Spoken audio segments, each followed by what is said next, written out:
जय श्री राम दोस्तों, स्वागत है आप लोगों का कली हनुमानी के 11वें अध्याय जागृति विन्यास के भाग 4 में।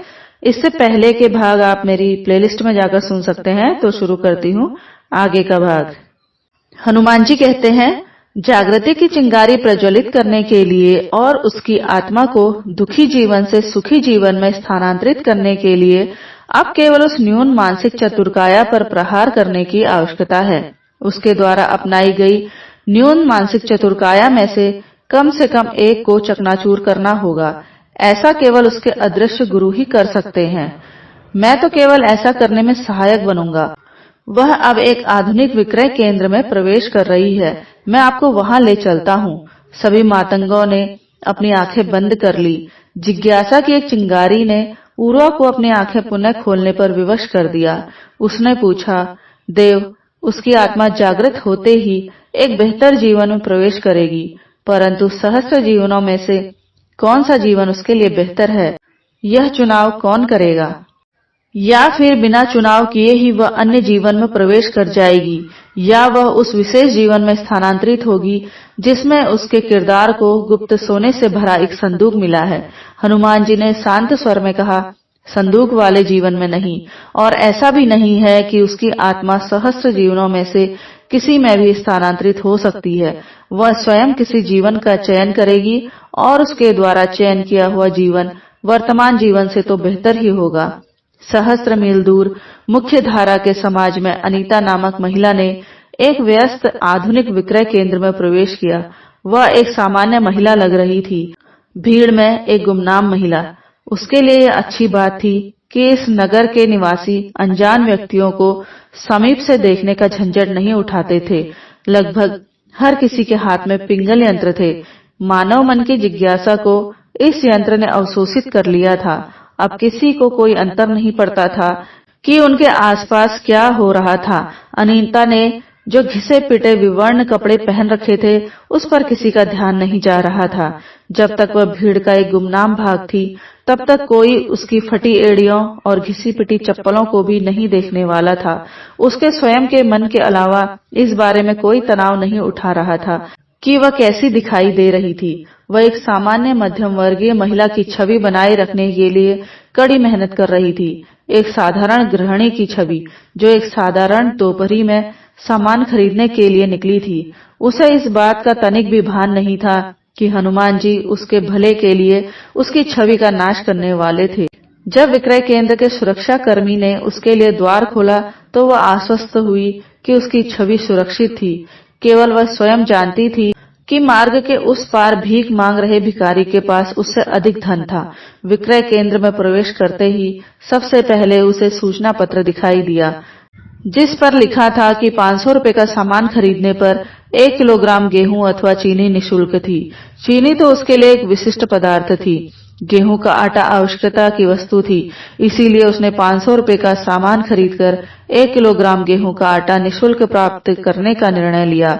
उसे आधुनिक विक्रय से वे वस्तुएं चुनने में अधिक समय नहीं लगा जिनको वह खरीदना चाहती थी।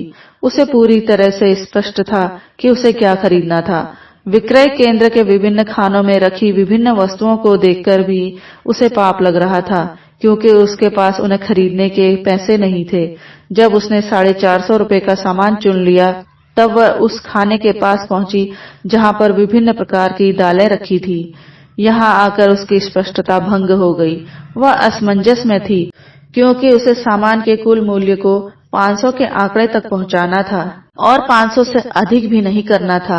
आंकड़े का 500 रुपए से 10 रुपए अधिक होना भी उसके सामर्थ्य से बाहर था, क्योंकि वह एक प्रकार की दाल चुनती तो आंकड़ा 500 से कम बैठ रहा था, और दूसरे प्रकार की दाल चुनती तो आंकड़ा 500 से अधिक जा रहा था। जब वह दालों की विभिन्न पोटलियों का मूल्य देखने में व्यस्त थी, तब उसे पास वाले खाने पर किसी की उपस्थिति अनुभव हुई।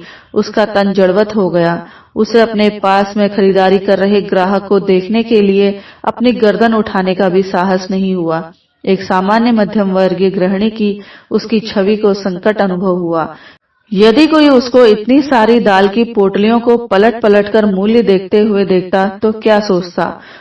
उसने प्रार्थना और आशा की कि उसके पास वाला ग्राहक उससे दूर चला जाए, ताकि वह शांति से दाल की पोटली का चुनाव कर सके। सुदूर जंगल में ध्यान मुद्रा में बैठे मातंग इस दृश्य को विक्रय केंद्र में बैठे मकड़ी अथवा मक्खी के माध्यम से देख रहे थे। उन्होंने देखा कि अनीता के पास कोई नहीं खड़ा था। उसे अपने पास किसी के उपस्थित होने का भ्रम हो रहा था। यह सब उसका मन गढ़ रहा था। किसी के उपस्थित होने की अनुभूति, तनाव, लज्जा, हीन भावना, घबराहट और विभिन्न भावनाओं का भयानक मिश्रण कदाचित हनुमान जी इस भ्रम की रचना का निमित्त बन रहे थे, या फिर वास्तव में वहां पर किसी रूप में उपस्थित थे। अनीता अब और अधिक तनाव सहन कर रही थी। उसने गर्दन उठाकर उस अनजान को देखने का निर्णय लिया जो वहां था ही नहीं। अपने अकड़े हुए तन में तनाव कम करने के लिए उसने जड़वत मुद्रा त्यागी और अपने पैर टटोले। अचानक वह तन का संतुलन खो बैठी। कई घटनाएं एक साथ घटित हुई। अनीता का हाथ लगने के कारण दाल की कुछ पोटलियां नीचे गिरकर फट गई।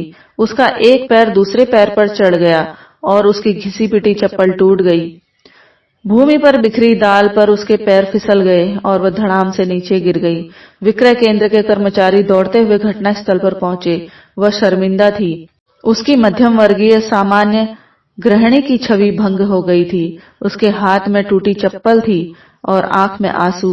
उसके साथ ऐसा क्यों हो रहा था? उसने जीवन में ऐसा क्या अनुचित किया था कि उसके दुख समाप्त होने का नाम नहीं ले रहे थे? कुछ भी उसके नियंत्रण में क्यों नहीं था? देवता उसके प्रति इतने क्रूर क्यों थे? क्या उसे एक सामान्य जीवन जीने का अधिकार नहीं था? बहुत सारे बुरे जन कितना सुख समृद्धि का जीवन जीते हैं, तो क्या एक भली महिला को किस बात का दर्द मिल रहा था? उसका अपराध क्या था? आंसू उसके गाल से होकर नीचे गिरने लगे।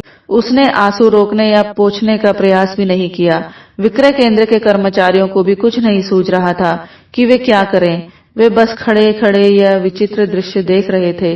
अनीता में अब इतनी ऊर्जा नहीं बची थी कि वह अपनी छवि बचाने की चिंता करे।